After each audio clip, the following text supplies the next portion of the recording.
ഇത് മാസ് മോട്ടോഴ്സിൽ നിന്നാണ്. നമ്മുടെ പാഷൻ പ്രോൻ്റെ എൻജിൻ വർക്കാണ്. അപ്പോൾ അതിൻ്റെ ചെയ്യുന്ന വർക്കിൻ്റെ ഒരു ഡീറ്റെയിൽ ആയിട്ടുള്ള ഒരു വീഡിയോ ഉണ്ടത്. നിലവിൽ നമുക്ക് ഇതിൻ്റെ ക്രാങ്ക് ആയിരുന്നു മെയിനായിട്ടുള്ള കംപ്ലയിൻറ്റ്. ക്രാങ്ക് ഷാഫ്റ്റും അതേപോലെ തന്നെ സിലിണ്ടറുമാണ് കംപ്ലയിൻ്റ് ആയിരുന്നത്. അപ്പോൾ നിലവിൽ നമുക്കിപ്പോൾ ഈ ക്രാങ്ക് ഷാഫ്റ്റ് നമുക്ക് ഓൾറെഡി നമ്മൾ ലെയ്ത്തിൽ അറേഞ്ച് ചെയ്ത് നമുക്ക് അതിൻ്റെ ക്രാങ്കിൻ്റെ സെയിം കണക്റ്റിംഗ് റോഡ് നമുക്ക് കമ്പനി കണക്ടർ റോഡ് കിട്ടിയിട്ടുണ്ട്. അതുകൊണ്ട് തന്നെ നമുക്ക് ഫുള്ളായിട്ട് നമുക്ക് മാറ്റേണ്ട ആവശ്യമില്ല.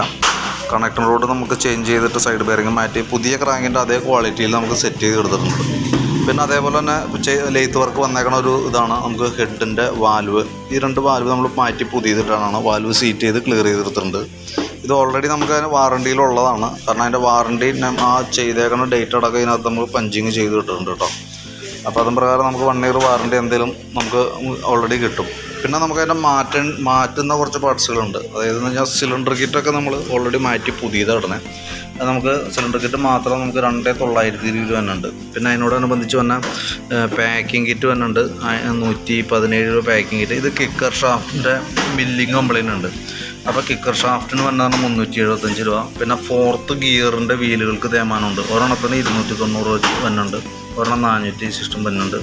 പിന്നെ അതിൻ്റെ ഗിയർ ബോക്സിൻ്റെ ബെയറിങ്ങുകളാണ് കേട്ടോ അതൊക്കെ. അതേപോലെ ക്ലച്ച് ഡിസ്ക്, അതിൻ്റെ ക്ലച്ച് പ്ലേറ്റ്, മറ്റേ ക്യാം ചെയിൻ്റെ കിറ്റാണത്. 450 രൂപ ക്യാം ചെയിൻ കിറ്റ് വരുന്നുണ്ട്. പിന്നെ നമുക്ക് അതിനകത്ത് ഗിയർ ഫോർക്ക് ഡ്രം യൂണിറ്റാണത്. അതിൻ്റെ തേമാനം എന്ന് പറഞ്ഞാൽ നമുക്ക് ഗിയർ വീല് തേമാനമുണ്ട്. അതേപോലെ തന്നെ നമുക്ക് അതിൻ്റെ ഗിയർ ഫോർക്ക് നമ്മൾ അഴിച്ച് ചെക്ക് ചെയ്യുന്ന സമയത്തുണ്ടല്ലോ, ഇത് പുതിയതാണ്. ഗിയർ ഫോർക്കാണ്, പുതിയതാണ്. നമുക്കതിൻ്റെ ഇതിൻ്റെ നിലവിൽ പഴയ നമ്മളിപ്പോൾ സെറ്റ് ചെയ്യണേക്കാളും ഇപ്പോൾ ഡീറ്റെയിൽ ആയിട്ട് നമ്മളതിൻ്റെ ഓരോ ഭാഗങ്ങളും ചെക്ക് ചെയ്യുമ്പോൾ കാണുന്ന കംപ്ലയിൻ്റ് ആണ്. അതും പ്രകാരമാണ് ഇത് നമ്മൾ ഫസ്റ്റ് എസ്റ്റിമേറ്റ് ഇട്ടപ്പോൾ അതിനകത്ത് ഓൾറെഡി കൂട്ടിയിട്ടില്ല. കാരണം അന്ന് നമുക്ക് പ്രത്യക്ഷത്തിൽ നമുക്ക് അതിൻ്റെ ഒരു കംപ്ലയിൻറ്റ് നമുക്ക് അത്രയും കൂടി ഫീൽ ചെയ്തില്ല. ഇവിടെ നോക്കുമ്പോൾ ഈ വന്ന ഭാഗം ഉണ്ടല്ലോ, അതിവിടെ ഗിയർ ഫോർക്കിൻ്റെ പിന്ന് വരഞ്ഞിട്ട് ഇവിടെ ഒരു ചെറിയൊരു സ്റ്റെപ്പ് പോലെ ഏകാണ്.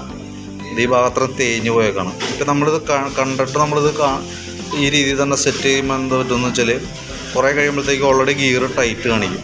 പിന്നെ ഈ തേമാനം വന്നിരിക്കുന്ന ഭാഗം ഒരു കാരണവശാലും നോർമൽ രീതിയിലേക്ക് പോവില്ല. ഇനി അങ്ങോട്ടേക്ക് പെട്ടെന്ന് തേമാനം വരുള്ളൂ. അപ്പോൾ അതുകൊണ്ട് നമുക്ക് ഈ ഗിയർ ഫോർക്ക് സെറ്റ് നമുക്ക് മാറ്റേണ്ടി വന്നു. അതുമ്പോൾ തന്നെ നമുക്ക് വേരിയേഷൻ വന്നേക്കണമെന്ന് പറഞ്ഞു കഴിഞ്ഞാൽ 1,050 രൂപയാണ്. 1,050 രൂപയാണ് ആ ഗിയർ ഡ്രം ഷിഫ്റ്റിൻ്റെ വില ഐറ്റത്തിൻ്റെ. പിന്നെ അതിനോടനുബന്ധിച്ച് തന്നെ അതിൻ്റെ പിന്നുകൾ അങ്ങനെ അത്യാവശ്യം ഐറ്റംസൊക്കെ മാറുന്നുണ്ട് കേട്ടോ. പിന്നെ ഗിയർ ബോക്സിനകത്ത് തന്നെ ബെയറിങ്ങുകളൊക്കെ നമ്മൾ ചേഞ്ച് ചെയ്യേണ്ടി. ഈ കേസും തന്നെ 2 ബെയറിങ് ചേഞ്ച് ചെയ്യുന്നുണ്ട്. അതേപോലെ തന്നെ ഇപ്പോഴത്തെ കേസും മറ്റും ബെയറിങ്ങുകളൊക്കെ ചേഞ്ച് ചെയ്യുന്നുണ്ട്. അപ്പോൾ നമ്മളൊരു 1 ഇയർ വാറണ്ടിയിലാണ് ഓൾറെഡി നമുക്ക് ഈ വർക്ക് ചെയ്തെടുക്കണം കേട്ടോ. അത് കൃത്യമായിട്ട് നമുക്ക് അതിൻ്റെ സർവീസിൻ്റെ ഡീറ്റെയിൽസൊക്കെ നമ്മൾ പറഞ്ഞു തരാം. അതും പ്രകാരം നമ്മൾ കറക്റ്റായിട്ട് സർവീസ് ഫോളോ ചെയ്യുകയാണെങ്കിൽ നമുക്ക് ഓൾറെഡി 1 വർഷത്തേക്ക് നമുക്ക് അതിൻ്റെ സർവീസ് അതായത് വാറണ്ടി നമുക്ക് ഓൾറെഡി കിട്ടും. 1 വർഷം അല്ലെങ്കിൽ 12,000 കിലോമീറ്റർ നമ്മൾ പറയണം. എന്തായാലും നമ്മൾ ഓട്ടം വെച്ചിട്ട് 12,000 കിലോമീറ്റർ 1 വർഷം കൊണ്ട് നമ്മൾ ഓടില്ല. വണ്ടി ഓട്ടം കുറവാണ്. അപ്പോൾ ഏതാണോ ഫസ്റ്റ് വന്നെ അപ്പോഴാണ് അതുവരെയാണ് നമുക്ക് വാറണ്ടി.